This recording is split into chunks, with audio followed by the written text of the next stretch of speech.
Hello, everyone. Good evening. Thank you so much for joining us this evening. I'm Amber English Coleman, and I have the honor of serving the people of Georgia's 5th Congressional District as Congresswoman Nikema Williams Communications Director.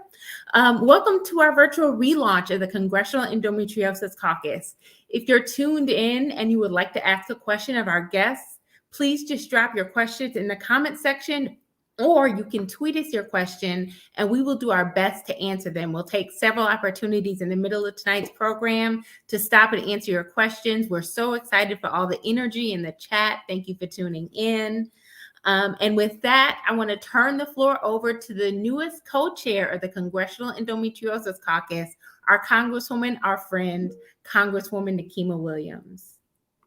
Thank you, Amber, and hello to everybody that has joined us this evening. Thank you to our dynamic guests and to everybody tuned in for the relaunch of this very important caucus, the Congressional Endometriosis Caucus. During my past 10 months in Congress, I've often talked about how important our lived experiences are in shaping the causes and the changes that we fight for. The most powerful tool that each of us has is our personal story, our lived experiences. So today I want to start by telling a story, sharing just a little bit about myself. I was very young when I realized that, y'all, something just wasn't right. I battled excruciating pain monthly for 3 decades now. Pain that at times are so unbearable that even getting out of bed is a chore. Pain that for far too long my doctors ignored or asked me if I was exaggerating. Pain that caused me to miss school, classes, family events, and now even some congressional functions.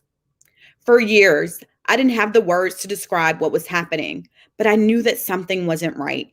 After changing doctors to finally get one doctor to take my concerns seriously, I learned that this pain had a name: endometriosis. At the age of 14, I had my first surgery and was diagnosed with endometriosis. Endometriosis is a painful condition where tissue that mimics what normally grows inside of the uterus grows outside of the uterus. It can even attach to organs or attach organs to nerves. Endometriosis affects 1 in 10 women worldwide and more than 6.5 million women in the United States. In addition to the life-altering physical pain that endometriosis brings, it is often a source of stress for patients and their families. An estimated 30 to 50% of women living with endometriosis also struggle with infertility. I'll let Dr. Hawkins share more of the clinical details, but I will note that, like me, a lot of women don't get a formal diagnosis until changing doctors many times or treatments that they shouldn't have had to endure. Extensive research shows that people with endometriosis wait anywhere from 3 to 11 years, sometimes even longer, between first experiencing symptoms and finally getting a diagnosis. It took me many doctors to get diagnosed, and it has taken a long time for so many friends and colleagues as well, in part because some doctors just don't believe our pain. And even if they believe you, y'all, treatment is a whole nother story. I'll never forget one doctor suggesting to me, a 14-year-old, that I could get a hysterectomy, and that would be the cure to my pain. A 14-year-old, y'all, a hysterectomy. I'm grateful to have found a doctor who took my pain seriously and put me on a path to treatment. But endometriosis has no cure. Even with medication to manage the symptoms, I still have days where the pain is unbearable, as do millions of women around the country. We can change this narrative, one story at a time. So I chose to relaunch the Congressional Endometriosis Caucus to use my lived experience to fight for changes that would impact so many women across the United States. Our mission with this caucus is to increase research, awareness, and equitable care for managing the life that you live with endometriosis. Previously, members of the caucus helped pass legislation in the House securing $26 million in funding for 2021 endometriosis research. Earlier this year, I joined the request for the same amount in appropriations for 2022. We're still waiting for the final amounts for 2022 appropriations, but y'all, we have to invest in research if we ever expect to find a cure or even more treatment options for endometriosis. This caucus will also pursue policy solutions to close the information gap around endometriosis. Another reason that many wait years for a diagnosis is that they've never even heard of the condition. This caucus will think boldly about how we increase education for patients and providers alike so that people no longer suffer for years without even knowing the cause. We have an opportunity, y'all. The opportunity to be part of finding a solution to a condition that plagues millions of women and families and makes life especially challenging for families trying to expand. So today, I'm calling on my colleagues in Congress and everyone watching to join this critical movement. I'm grateful for my colleagues, 31 so far and growing, who have already joined the movement. We look forward to welcoming even more into this bipartisan caucus. Before I introduce other guests, I'm going to turn over the floor to my co-chair of the Congressional Endometriosis Caucus, Congresswoman Jennifer Gonzalez Colon. Congresswoman? Yes, thank you, co-chair, for doing this, co-chair Williams. I think it's for me it's very impressive that you have experienced this condition, and you're using your experience actually to get awareness of where we need to be in the funds that need to be allocated. For me, it's a pleasure. I represent Puerto Rico in Congress, so I do represent 3.2 million American citizens living on the island in Congress, and this is the second time I got the privilege of serving as a co-chair for this caucus. And I truly believe that the panelists that we're going to have today are great in having and sharing information and sharing ideas of what we can do as a team at the House, the Republican side, the Democratic side, working together, because this is something that affects almost all women in the United States. 4 women of every 10 may experience infertility just because of endometriosis. And sometimes it took many years for the Congresswoman to be diagnosed, but many of them are not even diagnosed at a time. So you may even lose the opportunity to conceive just because there's not much information about this condition, endometriosis.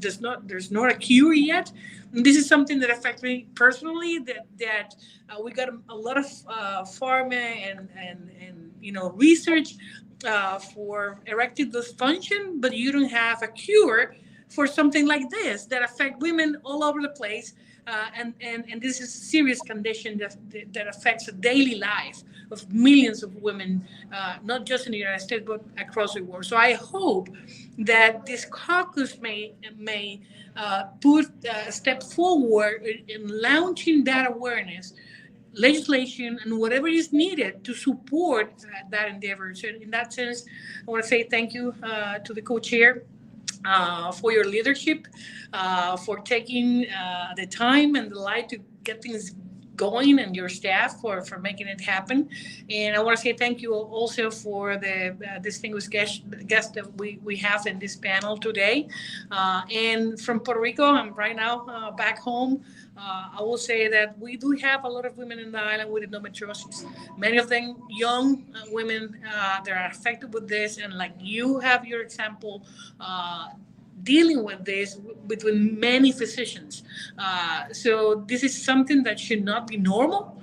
Normal should be that you can get diagnosed and you can have a cure immediately for treating this condition. So again, a pleasure, an honor for me to be here with you guys today, and I hope that people can even submit their ideas or their concerns to the Congresswoman office or mine, or to the co-chairs, vice chairs of this caucus as well, that are always helping across the aisle. And I think that's important. Thank you, and I yield back.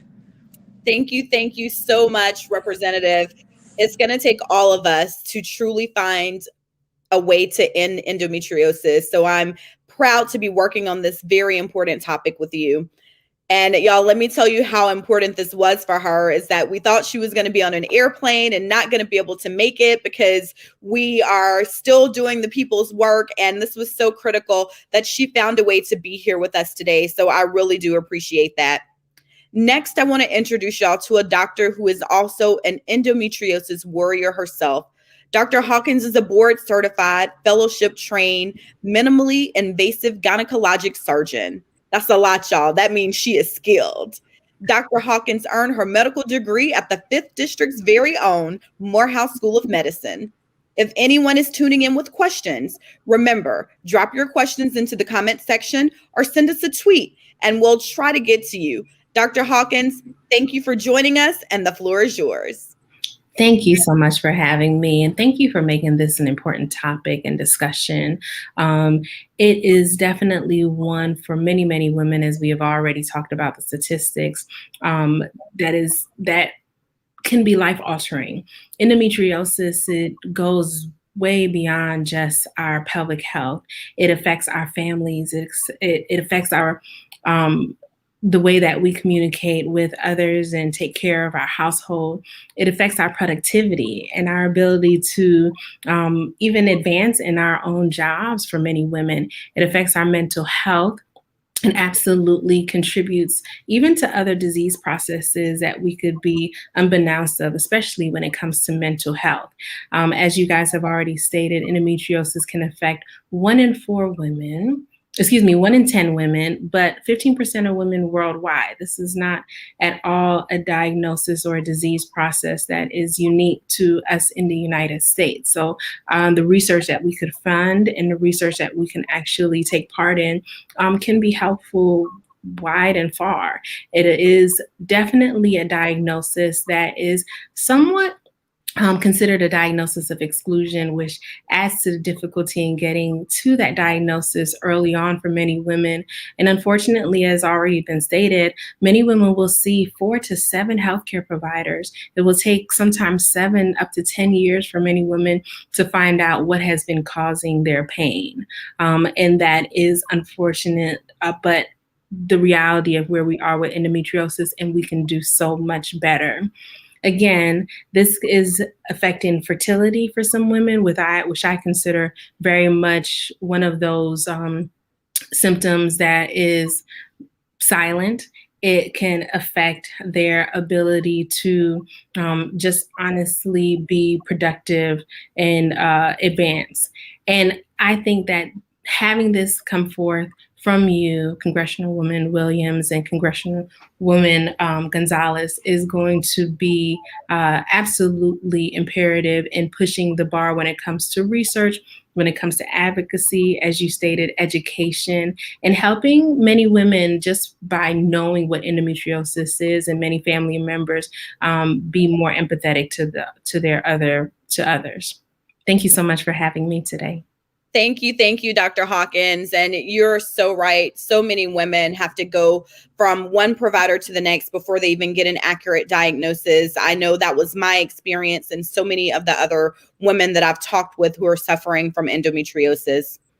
This is probably a good point to stop and check for any questions that we have in the chat. Amber, do we have any questions that people might have dropped in the chat for Dr. Hawkins or for myself, or just in general that we might be able to answer? Yes. So actually, one question that came in earlier that wasn't in the chat, but came to us for the event. People want to know, how does a congressional caucus get started? How does the Congressional Caucus get started? Well, y'all, nothing in Congress is easy. As someone who has been in this job for 10 whole months now, I'm going on my 11th month. What happens is members who are passionate about an issue come together and they bring their ideas and try to convince their colleagues to join with them. Then they establish goals and leadership and what they want the caucus to look like. And then you submit a registration letter to the Committee on House Administration to officially register as an official congressional member organization. So this is an official caucus, not just a group of people hanging out to talk about their feelings, even though we're going to do some of that within this caucus because our lived experiences are valid, but we submit this and it becomes an actual caucus. And at the same time, the founding member or chair requests that members of Congress join, and we grow the caucus. And then we plan initiatives like this launch where we can answer questions and we move forward with things that are important to us, like getting additional funding through appropriations and getting legislation passed to support the needs of the issue that the caucus was formed on behalf of.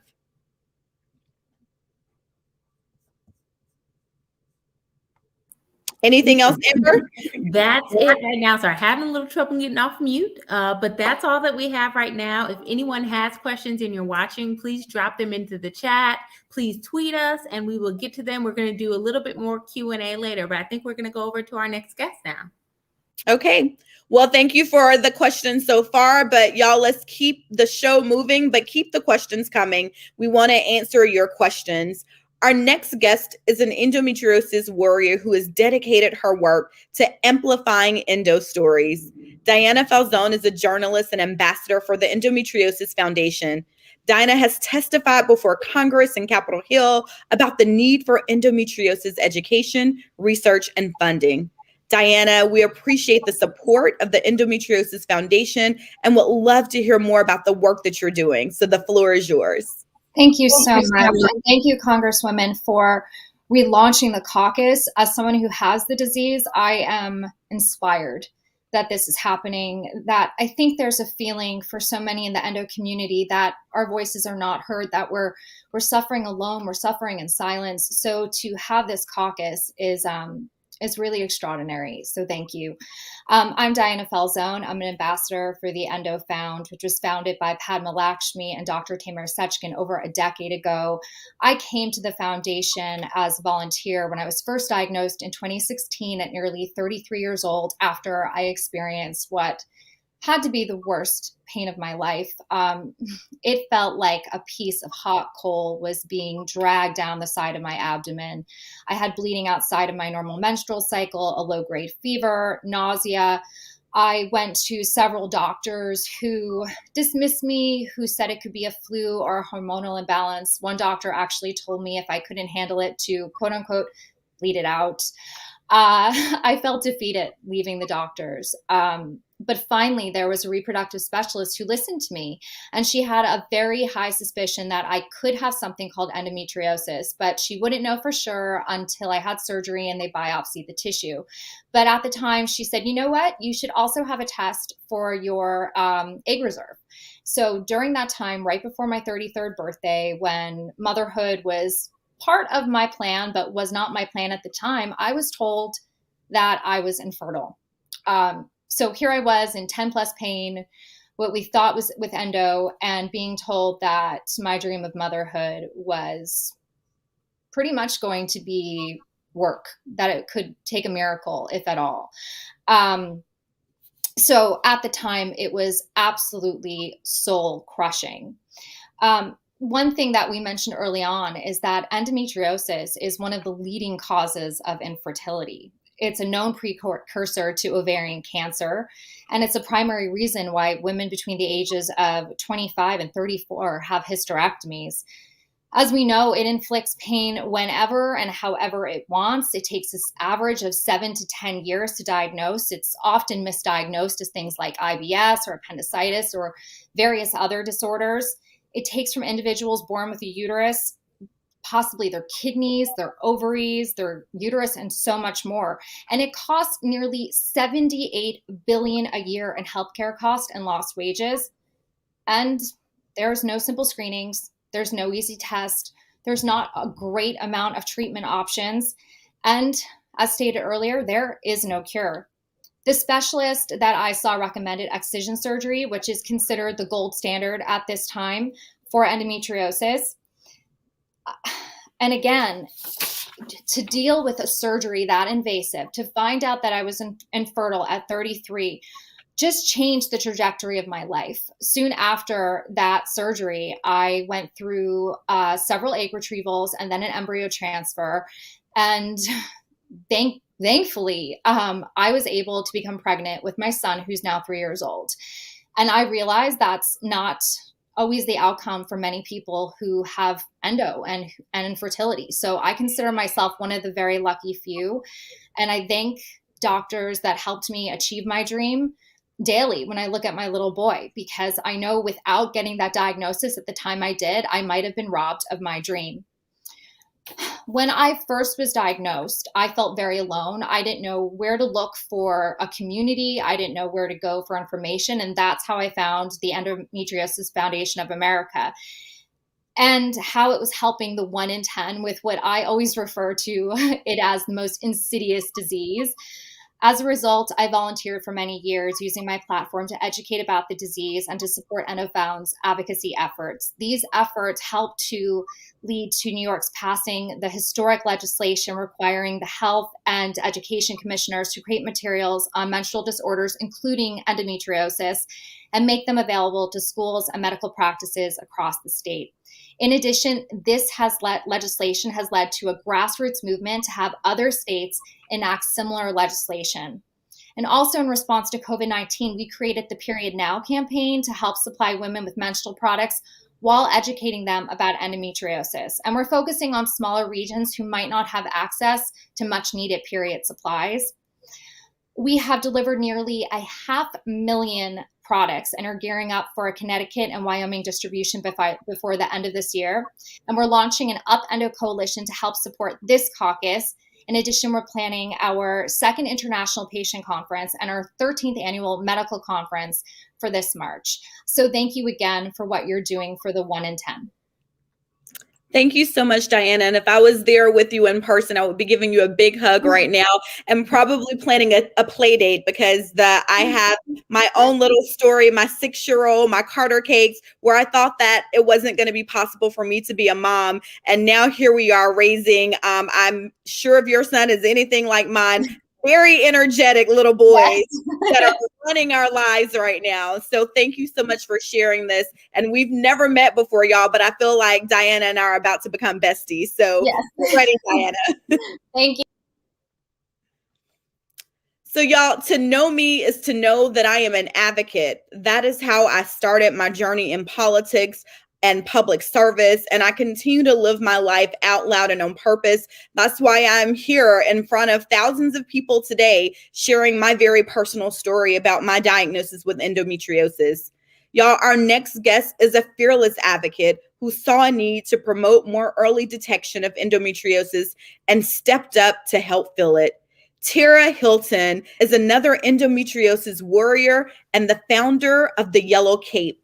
I was reading about the Yellow Cape, and y'all, I see that we've been both dealing with endometriosis since our teenage years. And so I can't wait for you to share more and share your story with our audience today. Thank you so much for joining us, and the floor is yours. Hi, thank you so much, Congresswoman, and all the panelists. I am truly grateful to be part of, kicking off the caucus and just being able to work with such a wonderful group of folks.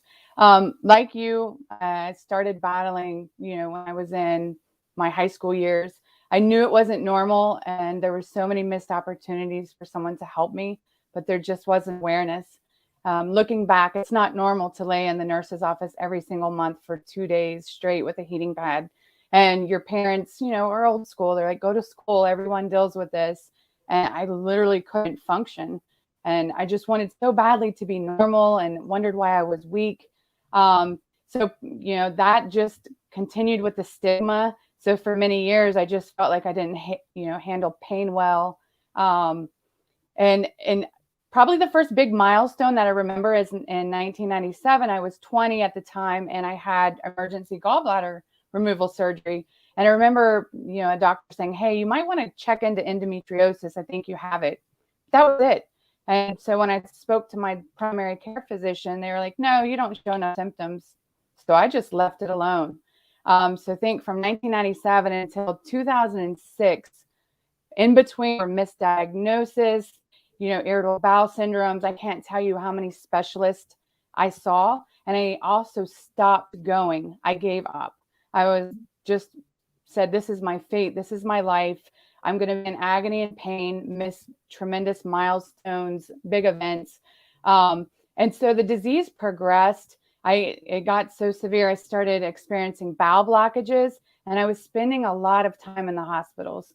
I think during one of my longest stints was 21 days or so in ICU, just from, almost going septic. And I remember all these milestones, there was one commonality, and that was I felt alone.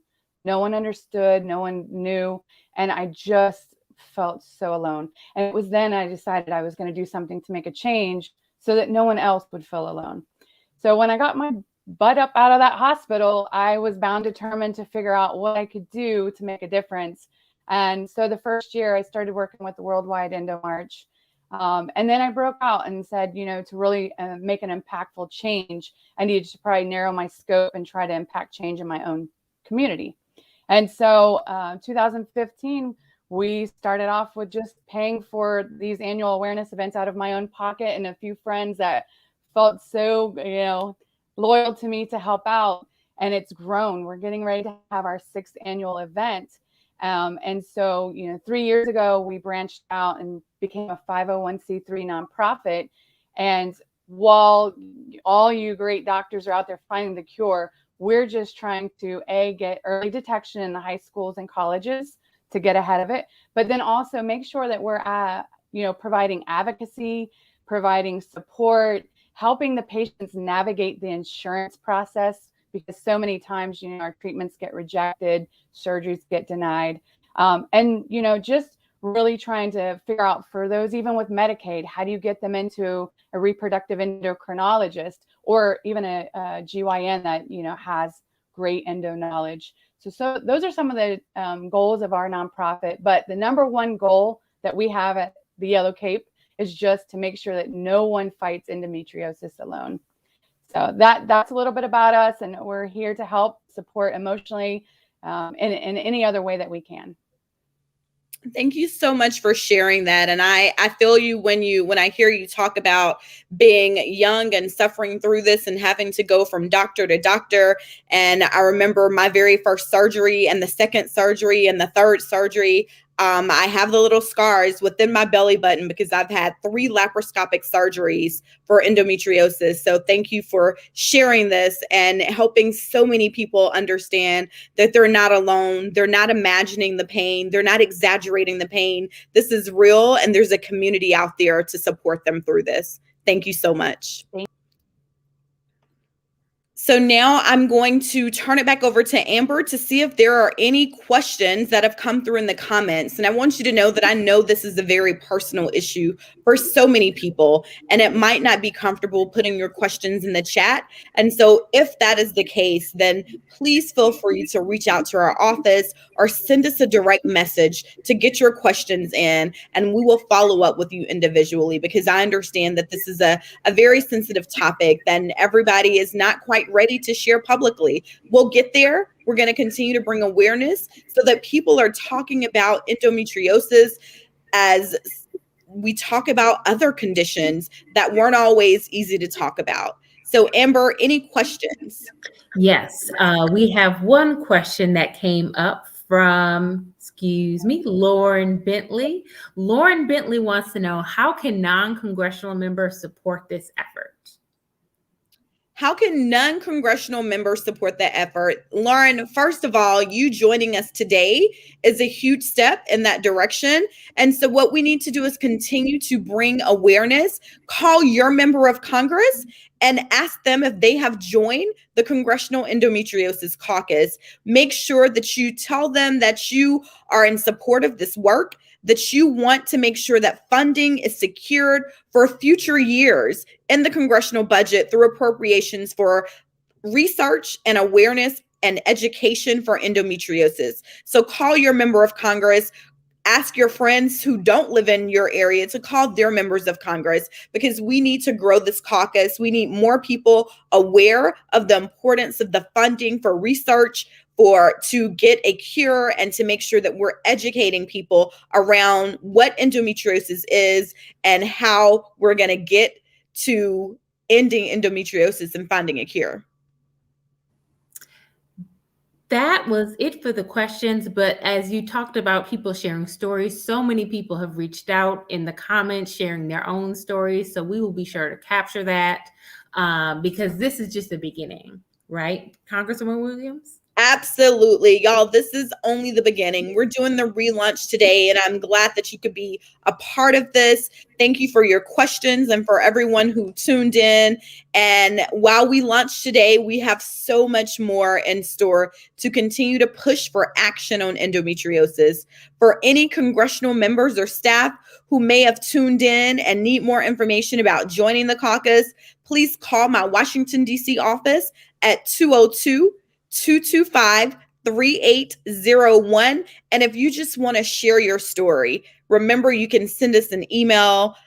On the screen, you'll see my website, my Twitter handle, my Instagram handle, Facebook, any way that you could ever want to reach me. The phone number is scrolling. Look down. The number is scrolling at the bottom of the screen. We want to hear from you. We want to share your story. I'm your voice in Congress. And while I have my own personal story, I want to amplify your stories as well. So you have a voice here.